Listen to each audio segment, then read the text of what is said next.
Seorang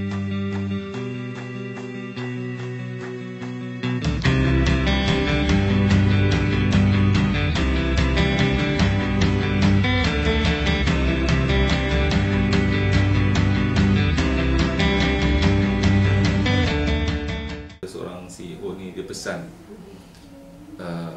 do the best in what you do and let destiny takes care of the rest. Kalau untuk orang Islamnya, maksudnya kita buatlah terbaik dalam apa-apa kita buat pun, kita buat yang terbaik. Yang selebihnya kita serahlah kepada takdir, kepada Allah lah, kan? I think CEO tu betul lah dia punya tu. Kadang-kadang setengah orang dia mungkin dia tak melakukan yang terbaik, tetapi dia asyik komplain. Jadi nasihat saya kepada pelajar ni, jangan banyak komplain, tapi banyak lakukan yang terbaik. Tanya diri masing-masing, you dah buat yang terbaik ke tidak dalam apa yang you lakukan. Kalau you buat adalah terbaik, insya-Allah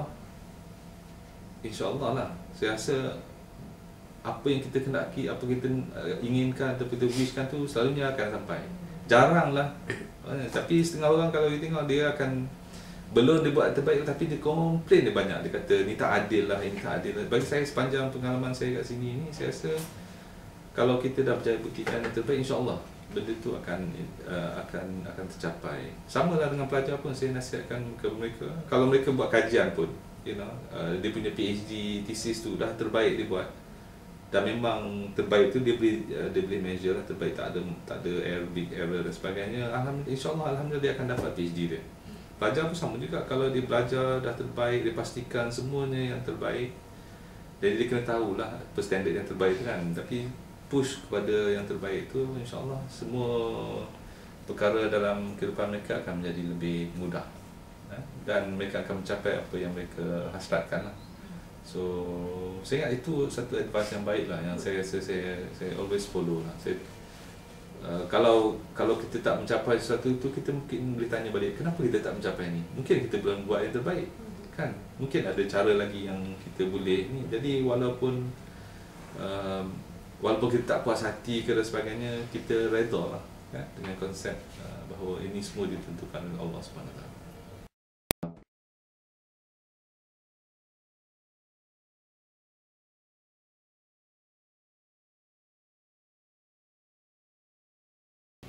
Kepada pelajar UKM, satu saya rasa adalah satu, berbanggalah dapat masuk universiti seperti Universiti Kebangsaan, ya?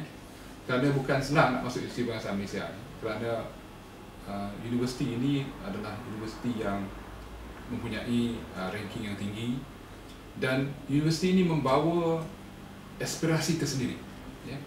Jadi kalau sebagai seorang graduan daripada Universiti Kebangsaan, dia membawa sesuatu nilai yang agak tinggi, dan harapan masyarakat pun tinggi terhadap pelajar-pelajar yang masuk UKM. Bukan dari segi sejarahnya, UKM adalah satu universiti yang telah dihasilkan atas keperluan, ya, tertentu, ya, dan itulah masa tertubuhnya UKM. Tetapi bagi pelajar-pelajar, saya menasihatkan bahawa jika kita hendak mencari sesuatu bidang, kita cari bidang yang mana kita boleh gunakan bidang itu untuk masyarakat. Tak kiralah bidang apa tu. Walaupun bidang yang kita kaitkan dengan bidang sains sosial sekalipun. Kerana kalau yang penting adalah dia dapat menggunakan ilmunya untuk masyarakat. Jadi pesanan saya adalah kepada semua pelajar, tak kira apa bidang yang perlu mereka yang mahu mereka ceburi, mestilah bidang yang mereka akhirnya dapat menyumbangkan kepada masyarakat dan kepada diri mereka sendiri dan juga keluarga mereka. Jadi dan of course, seperti biasa, belajar rajin, ya, dan dapatkan ilmu yang baik, dan gunakan apa ada, ya, yang apa ada di prasarana yang ada di universiti untuk naikkan lagi kecekapan, naikkan lagi pengetahuan, dan juga jadikan satu manusia yang berguna, yang boleh digunakan, ya, yang boleh kemudian dimanfaatkan oleh masyarakat, bukan sahaja di Malaysia tapi di seluruh dunia.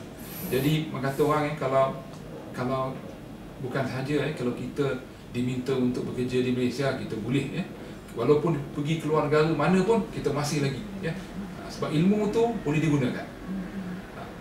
Kalau pada mereka dalam bidang sains, faham sains itu betul-betul, faham asasnya, dan gunakan prinsip-prinsip sains tersebut untuk untuk melakukan sesuatu, untuk membuat inovasi. Kerana masa depan bukan seperti dulu kalau kita lihat kalau kita lihat kepada keadaan-keadaan yang akan mendatang, dia tidak seperti dulu ni dah. Dia lebih mencabar. Dan kita perlu menyediakan diri kita untuk menghadapi cabaran-cabaran tersebut. Kepada pelajar UKM, kita perlulah lebih berketerampilan, lebih berkeyakinan, dan juga menjadi seorang pelajar yang serba boleh. Kerana apa? Pada masa sekarang ni, untuk mencari pekerjaan agak payah ya. Kerana bukan disebab kita tak pandai. Kita budak yang 3.5 and above pun susah nak cari pekerjaan. Disebabkan banyak kerja-kerja sekarang telah menggunakan teknologi dan is being automated. Jadi penggunaan tenaga kerja dikurangkan. Dan permasalahan kerja ni bukan hanya di Malaysia. Kita lihat di UK pun masalah yang sama, unemployed. Di US pun unemployment pun tinggi ya. Jadi bukan hanya masalah kita sahaja. Jadi untuk meningkatkan kebolehpasaran seseorang pelajar, kita perlulah boleh membuat pelbagai perkara, iaitu multitasking. Perlu lebih berkeyakinan dan jangan terlalu bergantung kepada pasaran kerja di luar. Cuba bidang keusahawanan, cuba berniaga. Lihat sekeliling kita, apa yang boleh kita niagakan. Apakah kemahiran mak kita, saudara kita, kawasan kita, produk mukim kita, apa yang kita boleh jual. Dan apabila kita nak menjadi seorang usahawan, tambahkan ilmu. Kerana apabila kita mempunyai pendapatan dan tidak bergantung 100% kepada pasaran kerja di luar, kita menjadi seorang yang lebih independen. Ya, dan teruskan belajar, kerana belajar tu hingga ke akhir hayat lah. Kerana saya pun masih belajar lagi. Pesanan saya kepada pelajar UKM ni sebenarnya banyaklah. Pertama sekali saya nak sebutkan bahawa semasa di fakulti, sanad ni termasuklah juga yang pelajar pelajar tahun 1 hingga tahun 3. Pertama sekali ialah saya nak sebutkan bahawa kita belajar di UKM ini ataupun belajar di mana-mana, dia merupakan satu amanah. Ya, dapat beasiswa. Kalau tak dapat beasiswa pun pinjaman, dan pinjaman itu akan dibayar pula, dan kemudian itu satu amanah. So kalau mengikut Islam, amanah ini wajiblah dipikul, jangan dilupakan. Dan begitu juga pelajar-pelajar pasca siswazah, maknanya BA, MA dan juga PhD. Terutama sekali yang disponsor oleh syarikat dia ataupun oleh jabatan dia, dan juga satu amanah.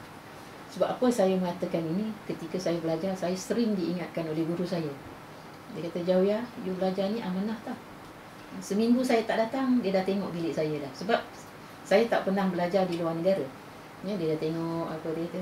Bila saya lalu depan bilik dia akan sebutkan. Bila masuk, amanah ya. So dengan itu hati saya sampai sekarang, itu juga yang saya sampaikan kepada pelajar saya. Sebab kadang-kadang ada pelajar-pelajar yang belajar sambil lewa ni. Ya, ada yang belajar sambil lewa ya. Masuk tak ikut time. Kalau kelas pukul 8, sampailah pukul 8. Dan saya hanya bagi masa 5 minit saja untuk masuk dalam kelas. 5 minit tak ada, saya kunci pintu pun. Kalau tak kunci pun tutup. Dan ada yang masuk kelas 2 jam, dia masuk setengah jam lewat. Saya nak tanya, pelajar yang macam mana? Tapi dia masuk juga. Dia masuk duduk depan. Dia kata, "Prof, apa sekarang? Minta maaf Prof, dah setengah jam lewat. Kenapa awak masuk juga?" "Tawakal lah Prof." Tawakal tu maknanya kalau saya marah, marahlah. Tak marah, tak marah. Jadi begitu. Ya, anak-anak sekarang macam tu. Tapi saya dulu, dan sepatutnya dilakukan oleh pelajar, kalau kelas pukul 8, 5 minit sebelum kena ada lah. Itu yang kata amanah tadi. Tapi rasa saya pelajar ini kena diberi pesanan lah. Okay. Yang keduanya, untuk menjalankan amanah kita itu kita kena mempunyai satu sistem ataupun kita kena bijak mengurus masa kita, mengurus diri kita. Itu pesanan saya pada pelajar. Mengurus masa apa? Kalaulah kelas itu pukul 8, kita tahu bas yang duduk di asrama 7.30, ya. So dia jangan 7.30 dekat bus stop tu. Mestilah sebelum pukul 7 dan bangun seharusnya pukul 6. Ya. Jadi kalau saya akan tanya pelajar-pelajar yang lewat datang ni, kenapa lewat? Bas tinggalkan saya. Bukan dia yang lewat. Dia tak pernah menyalahkan diri sendiri, menyalahkan orang lain. Bila dia kata bas tinggalkan dia, maknanya driver bas yang tinggalkan dia. Sedangkan driver bas sudah on time. 7.30 dia akan jalan. Sebab dia tahu dia akan keliling kampus untuk mengambil lain dan dropkan mereka di kelas. So itu satu. Jadi kena bijak mengurus diri sendiri, mengurus masa. Dan yang ketiganya ialah pesanan saya pada pelajar. Terima kasih soalan ini, memang saya suka. Pesanan saya kepada pelajar ialah kita melakukan ini tugas-tugas sebagai pelajar mestilah ikhlas. Ikhlas kerana itu tugas kita, kerana itu yang wajib kita lalui. Sebab kalau tak ikhlas, dia akan menjadi sesuatu yang dilakukan ni terpaksa kerana pensyarah suruh, kerana terpaksa. Dia ikhlas dan menerima segala tugasan itu dengan hati yang terbuka, hati yang terbuka. Sebab ada yang kadang-kadang ada yang komplain, pensyarah tu suruh ini, pensyarah ni. Kalau ada 10 pensyarah, dia kata 10 kerja. Memanglah macam tu. Kalau macam tu, kalau tak nak kerja, you duduk rumah. Tak payah. Jadi sebenarnya itu yang harus mereka ambil perhatian. Dan saya ingat berbeza ya pelajar dulu dengan pelajar sekarang.